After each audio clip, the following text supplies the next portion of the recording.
Sin embargo, las ciudades tenemos ventajas como es la proximidad con la ciudadanía y poder tejer complicidades, sinergias,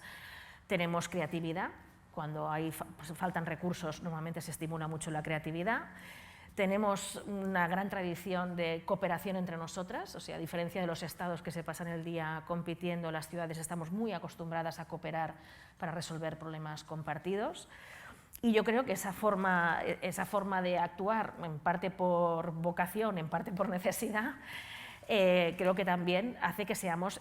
lugares de experiencia, de innovación, de ensayo, de pruebas piloto, de cómo hacer frente, ¿no?, a esas contradicciones y a esa desigualdad estructural. Entonces creo que eso es una de las cosas interesantes que se pueden aportar, ¿no?, de que evidentemente para revertir desigualdades pues hay que hacer cosas tan básicas como repartir mejor la riqueza, ¿no?, obvio, el ABC, pero no solo eso, ¿no?, sino también es la mirada sobre los sujetos, sobre cuáles son las prioridades, y lo voy a aterrizar mucho, que creo como alcaldesa es de las cosas que puedo aportar, con un ejemplo de la pandemia, para no alargarme más. En la pandemia las ciudades no decidíamos casi nada, porque todo venía por un estado de alarma, donde se decidía por el Estado, y luego las comunidades autónomas pasaron a tener también un papel en función de las competencias que tenían. Pero otra vez, en las ciudades había la mayoría de la población afectada por esa pandemia y muchos de los servicios que se reclamaban estaban en las ciudades, y las otras administraciones cerraron todas sus oficinas y todo el mundo que tenía una necesidad desesperada venía al ayuntamiento a pedir ayuda en situaciones límite, ¿no? Y ahí también el orgullo de ver cómo muchas ciudades, no solo Barcelona, sino también muchas otras, con esos pocos recursos, pero con esa capacidad, esa agilidad también de la proximidad, ¿no?, la agilidad, la creatividad y la capacidad de cooperación, pues nosotras, por ejemplo, la experiencia de llamar a Médicos Sin Fronteras, que tienen experiencia en emergencias sanitarias realmente límites, y con toda la humildad pedirles que nos ayudaran para evitar que colapsaran los hospitales como estaban colapsando en Madrid, y poder reorganizar nuestra administración rápidamente, que normalmente es jerárquica, vertical, con departamentos aislados entre sí, cambiar eso muy rápidamente, poner objetivos prioritarios como era convertir pabellones deportivos en hospitales, y se hizo en una semana, gracias al asesoramiento de una ONG que tenía mucho que enseñarnos, ¿no?, en una situación de crisis y de emergencia. Y con un ayuntamiento que se supo reorganizar rápidamente. Creo que al Estado eso le costaría bastante más hacerlo. Pero no solo eso, sino que aparte de esas cosas que fueron quizás las más visibles y las de los momentos más críticos, hubo, por ejemplo, ¿no?, el hecho de la política de menos proximidad, como puede ser la estatal, y eso no pasó aquí solo, pasó en general en la gestión de la pandemia, marcó prioridades también que fijaron muchas desigualdades, ¿no?, con la mejor de las intenciones, porque todo el mundo le sobrepasó, todo el mundo lo hizo lo mejor que pudo, porque era imprevisible, pero yo creo que sí que también hay ahí datos a analizar para revisar políticas públicas fuera de la pandemia, ¿no?, porque yo, por ejemplo, una de las cosas que sufrí más como madre y como alcaldesa fue el trato que se le dio a nuestros niños y niñas y a nuestros jóvenes, ¿no?, que fueron los grandes olvidados de la gestión de la pandemia, los que se encerró más tiempo de forma absolutamente cruel e injustificada en sus viviendas sin poder salir a la calle ni 5 minutos durante mucho tiempo, con todo el impacto que ha tenido eso en salud mental que todavía arrastramos. Y claro, y yo en mi caso, por ejemplo, como alcaldesa, una de las políticas principales que hemos hecho para combatir la desigualdad en estos años es que los barrios con indicadores de mayor vulnerabilidad hemos hecho un plan de cientos de millones de euros, que es el plan de barrios, y ese plan de barrios ha ido, por ejemplo, muy enfocado a las escuelas, ¿no?, porque es en las escuelas, en gran parte, donde trabajas por la igualdad de oportunidades. Pero no solo con las escuelas con la mirada educativa, sino que con Joan, cuando estuvo en su faceta municipalista de teniente de alcaldía de Educación, Cultura y Ciencia, y lo hizo muy bien,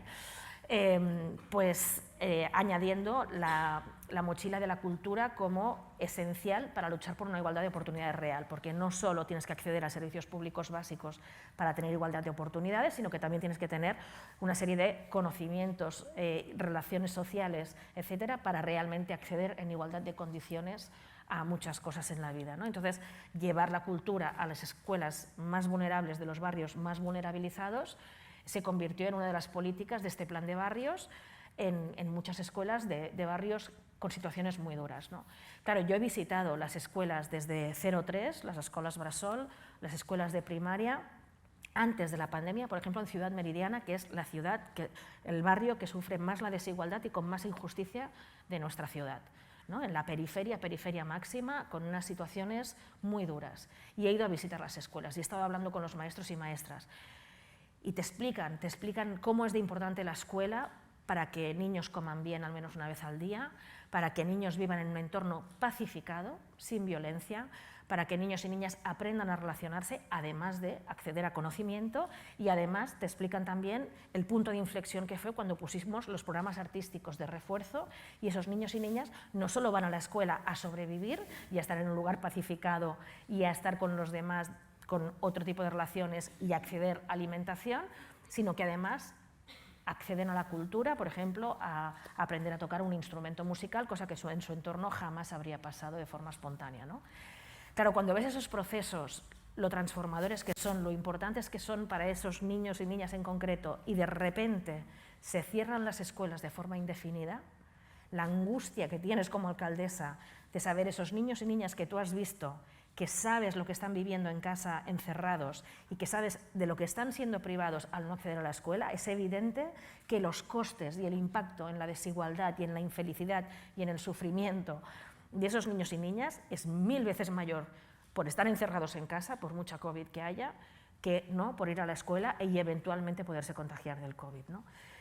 Yo creo que de esas experiencias habrá que trabajarlas con tiempo y revisar cada una de esas políticas también de la pandemia, porque se tienen que sacar lecciones de ahí. Y, por ejemplo, yo creo que con los niños y las niñas y los jóvenes,